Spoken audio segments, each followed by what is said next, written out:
हिन ताईं सिंध में रहंदड़ समूरनि दोस्तनि खे लर्न विथ जीवा GFX चैनल ते भलीकार। इन उम्मीद सां त तव्हां सभु दोस्त खैरियत सां हूंदा। जी त दोस्तो, रोज़ जीअं आउं तव्हांजे लाइ नवां लेक्चर अपलोड कंदो आहियां सिंधी जे हवाले सां। अहिड़ा लेक्चर जंहिंमें मुख़्तलिफ़ जेके आहिनि मॉडल पेपर हूंदा आहिनि, मुख़्तलिफ़ सिंधी सब्जेक्ट जे बारे में ॼाण हूंदी आहे, जंहिंजे ज़रिए तव्हां ईंदड़ इम्तिहाननि में कामयाबी हासिल करे सघो। पोइ उहे इम्तिहान सिंध पब्लिक सर्विस कमीशन जे तरफ़ां वरितल सब्जेक्ट स्पेशलिस्ट या लेक्चरार जा हुजनि, चाहे उहे SLT सिंधी लैंग्वेज टीचर जा हुजनि या चाहे उहे IBR जे तरफ़ां वरितल टेस्टूं हुजनि। सो उन सिलसिले खे अॻिते वधाईंदे अॼु जेका वीडियो आहे उहो सिंधी 12वीं क्लास जो मॉडल पेपर नंबर 3 आहे ऐं इनशाला इहो टियों मॉडल पेपर मुकमल करे पोइ आख़िरी चौथों मॉडल पेपर आउं रखंदुसि जेको 12वीं क्लास मां ई हूंदो। उनखां पोइ पाण सिंधी 9 तरफ़ हलंदासीं। ऐं सभ खां अहम ॻाल्हि त हिन वीडियो खे जेको आहे उहो आख़िर ताईं ॾिसिजो ऐं जेके बि अहम किताबनि जा नाला आहिनि, उन्हनि जा लेखक आहिनि, उन्हनि खे पंहिंजे नोटबुक ते लाज़मी जेको आहे उहो तहरीर कजो ताकी ईंदड़ जेको टेस्टूं आहिनि उनमें तव्हांजे लाइ जेको आहे उहो याददाश्त में वेही सघनि ऐं तव्हां उनखे सुठे नमूने हल करे सघो। ऐं ॿी हिकिड़ी गुज़ारिश इहा आहे त जेकॾहिं को हिन चैनल ते नओं आहे ऐं उन पुराणा वीडियोज़ न आहिनि ॾिठा त मुख़्तलिफ़ प्लेलिस्टूं आहिनि ऐं मुख़्तलिफ़ जेके लेक्चर आहिनि उन्हनि जा जेके लिंक आहिनि उहे आउं डिस्क्रिप्शन में ॾियां थो, जंहिंखे ॾिसी करे हू हिन चैनल मां मुस्तफ़ीद थी सघे थो। सो हलूं था पंहिंजे अॼु जे पहिरें सवाल तरफ़ त सुंदरी नावल कंहिंजो लिखियलु आहे। सुंदरी सिंधी अदब में हिकिड़ो नावल लिखियलु आहे, उहो कंहिंजो लिखियलु आहे? होदचंद मूलचंद गुरबख्शानी साहब, दीवान प्रेमचंद साहब, अब्दुल ख़लीक मोराई साहब या दीवान कोड़ोमल खलनाणी साहब? इन जो जवाबु थींदो अब्दुल ख़लीक मोराई साहब। सुंदरी जेको नावल लिखियलु आहे उहो कंहिंजो लिखियलु आहे? अब्दुल ख़लीक मोराई साहब जो नावल लिखियलु आहे। चंद्रमुखी नावल कंहिंजो तर्जुमो थियल आहे? अच्छा, चंद्रमुखी जेको नावल आहे उहो बंगाली ॿोली में लिखियलु हो ऐं उनखे जेको सिंधी ॿोली में तर्जुमो कयो उहो कंहिं कयो?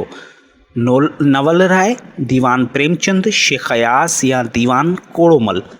त इन जो सही जवाबु थींदो दीवान कोड़ोमल। चंद्रमुखी जेको नावल आहे उनजो तर्जुमो दीवान कोड़ोमल खलनाणी साहब कयो।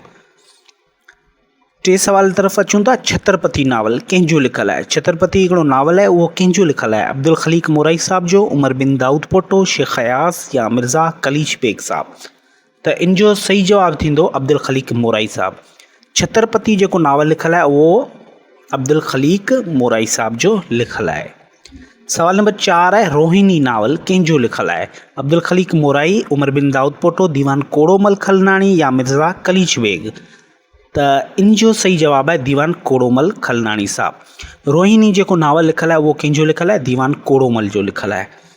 सवाल नंबर 5 आहे सती जी सत्या नावल कंहिंजो लिखियलु आहे? अब्दुल ख़लीक मोराई, उमर बिन दाऊद पोटो, दीवान कोड़ोमल, मिर्ज़ा कलीच बेग? त इन जो सही जवाबु थींदो अब्दुल ख़लीक मोराई साहब। सती जी सत्या नावल कंहिंजो लिखियलु आहे? अब्दुल ख़लीक मोराई साहब जो लिखियलु आहे। इंतकाम नावल कंहिंजो लिखियलु आहे? अब्दुल ख़लीक मोराई, मिर्ज़ा अली मुराद, दीवान कोड़ोमल, मिर्ज़ा कलीच बेग? त इन जो सही जवाबु थींदो इंतकाम नावल मिर्ज़ा अली नवाज़ साहब जो लिखियलु आहे। हयाती जो पहिरियों दौर किताब कंहिंजो लिखियलु आहे? हयाती जो पहिरियों दौर जेको किताब आहे उहो कंहिंजो लिखियलु आहे? मिर्ज़ा अली मुराद अली मिर्ज़ा साहब, उमर बिन दाऊद पोटो, मोहम्मद सिद्दीक़ मेमण, मिर्ज़ा कलीच बेग? त इन जो सही जवाबु थींदो मोहम्मद सिद्दीक़ मेमण साहब। हयाती जो पहिरियों दौर जेको किताब आहे उहो कंहिं लिखियो? मोहम्मद सिद्दीक़ मेमण साहब। सवाल नंबर 8 आहे हयाती जो ॿियो दौर किताब कंहिंजो लिखियलु आहे? मुराद अली मिर्ज़ा, उमर बिन दाऊद पोटो, मोहम्मद सिद्दीक़ मेमण या मिर्ज़ा कलीच बेग? त इन जो सही जवाबु थींदो हयाती जो ॿियो दौर बि किताब जेको लिखियलु आहे उहो मोहम्मद सिद्दीक़ मेमण साहब जो लिखियलु आहे। आनंद मुठ किताब कंहिंजो लिखियलु आहे? मुराद अली मिर्ज़ा, मिर्ज़ा अली नवाज़, मोहम्मद सिद्दीक़ मेमण, मिर्ज़ा कलीच बेग? त इन जो सही जवाबु थींदो आनंद मुठ जेको किताब आहे उहो मिर्ज़ा अली नवाज़ साहब जो लिखियलु आहे। तंहिंखां पोइ सवाल नंबर 10 आख़िरी सवाल, ॾाहिरी रंग महल किताब कंहिंजो लिखियलु आहे? मीर अली नवाज़ नाज़, मिर्ज़ा अली नवाज़, मोहम्मद उस्मान ॾीपलाई साहब या मिर्ज़ा कलीच बेग साहब? त इन जो सही जवाबु थींदो ॾाहिरी रंग महल किताब मोहम्मद उस्मान ॾीपलाई साहब जो लिखियलु आहे। त इहो अॼु जो लेक्चर जंहिंमें इंतिहाई अहम किताब ऐं उन्हनि जा जेके लेखक आहिनि उहे कहिड़ा आहिनि उहो ॾिनो वियो आहे। इंशाल्लाह ईंदड़ चोथों मॉडल पेपर जेको आहे उनमें वधीक सवालनि सां गॾु हाज़िर थींदासीं।